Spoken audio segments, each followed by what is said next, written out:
Cool. So. I don't sit at a desk too long. Yep, so that was my next question. All When I right. sit at a desk for more than Stint. 30 minutes, I tend to nod off. Okay. Tell me a little bit more about the movements required in your job. We do a little bit of everything from lifting, to climbing on shelves to get parts. You know, we use every extremity. Back, drive forklift sometimes. I'm pretty much of a hands-on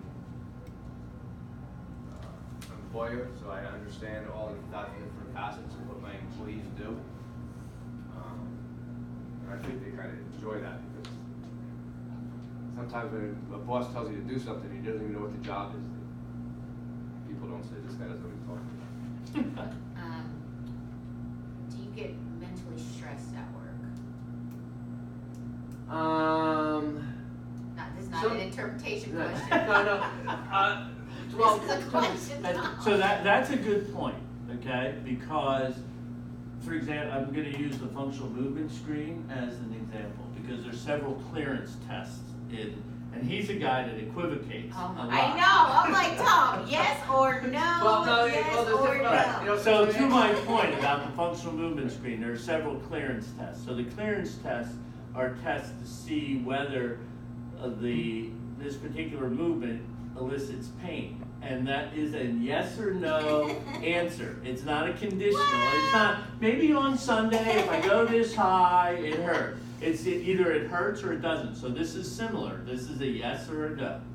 I would say I don't have a lot of stress in work because I recognize and have been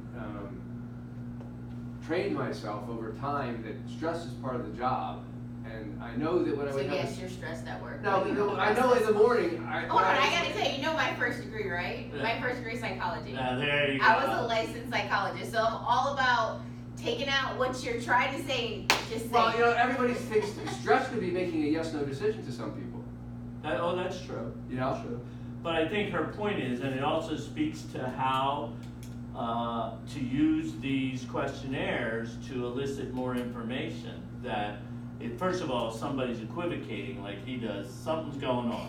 Okay. Well, I'm analyzing the question. Yeah. Yeah, and that's what I'm saying. There's no reason to analyze the question. Yeah. It's a So, very. okay, yes, there's stress. I know in the morning when I wake up that Finally, we got to the answer. I know in the morning when Tom, I wake up how that long do we got for this? my job is to fix problems. Yeah. As a business No, I owner, hear you. you get all the problems that everyone else can. I've done it handle. myself.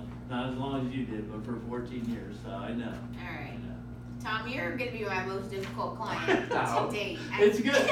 You're starting off with The top. at the top. It's and gonna then get easier. After this, everything's gonna be a piece of cake. All right. Do you partake in any recreational activities? Here we go. Just going to the gym. Yes. Because yes. actually my day is about 18 hours long. Okay. From when I wake up in the morning to when I go to bed. Okay. And pretty much everything's And what is it that you typically do in the gym? in the gym. I do a little bit of aerobic, Okay.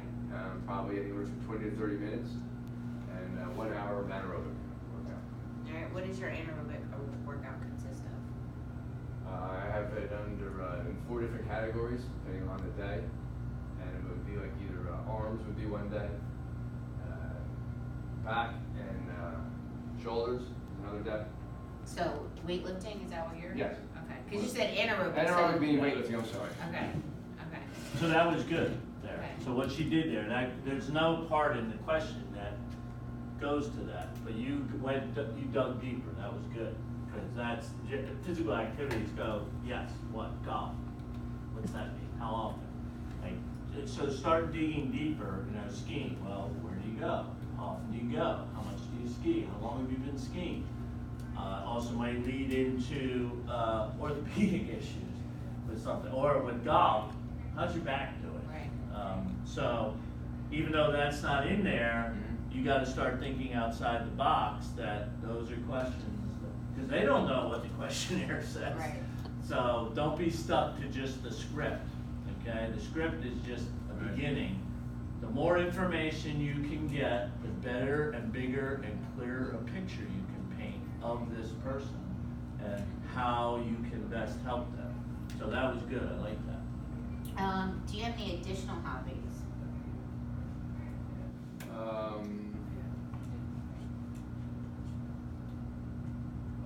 Well, I have two Labrador dogs. Okay.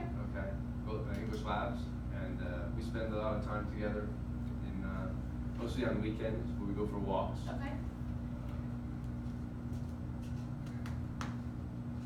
Alright, we're gonna get a little bit deeper into your medical history. Do you have any injuries or have any chronic pain? I have an injury now in my, I guess it would be a tendon. Okay. It connects my gluteus max, I think, to the hip bone. Is it pulled? Is it strained? I think it is loose? strained. I was dancing at a wedding. Some wild dancing, kinda like Prince, must've been doing. And some I was Prince. moving around quite, Tom, I can only not like, imagine. I was moving around in a lot of different motions. Tom, not like I up and can down. only imagine It was painful. you at a party. It was really painful. This is gonna be great. Is there a video of this? Yes, right now. This was actually a country, country parties are a lot different than city parties. Oh, You video go of to- him dancing. Yes, I need a video of Tom dancing because this is. I can imagine how amazing I was this like is. dancing like how we always danced in the 60s and 70s, right? You know, your body's going all over your hips, joints, everything. And so your hip was going in the direction that evidently Moving was my leg. not meant to I moved go. my leg and all of a sudden I got this sharp pain in. It actually it's a little bit swollen and I have refrained from the Precor machine. I'm just using the, it worked out fine now, I'm just using the bicycle. How long ago was that, Tom? That was 2 weeks ago. Oh, 2 weeks. So it's pretty recent. Right. Have you got that checked out yet? Self-diagnosis. Surprise, surprise! Well, you know, a lot of the information I used to diagnose it came from the textbook since I started doing it. Otherwise, I wouldn't have known Well, it. if you look at WebMD, you probably have cancer because, you know, WebMD is giving you the worst of the worst. Yeah, that's true. Yeah, we don't wanna go there. All right. Have you ever had any surgeries? Yes, I have. All right. Let's talk a little bit about that. I had torn meniscus numerous times. One was through step aerobics class, is how that happened.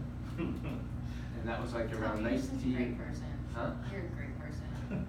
That was in 1993. Okay.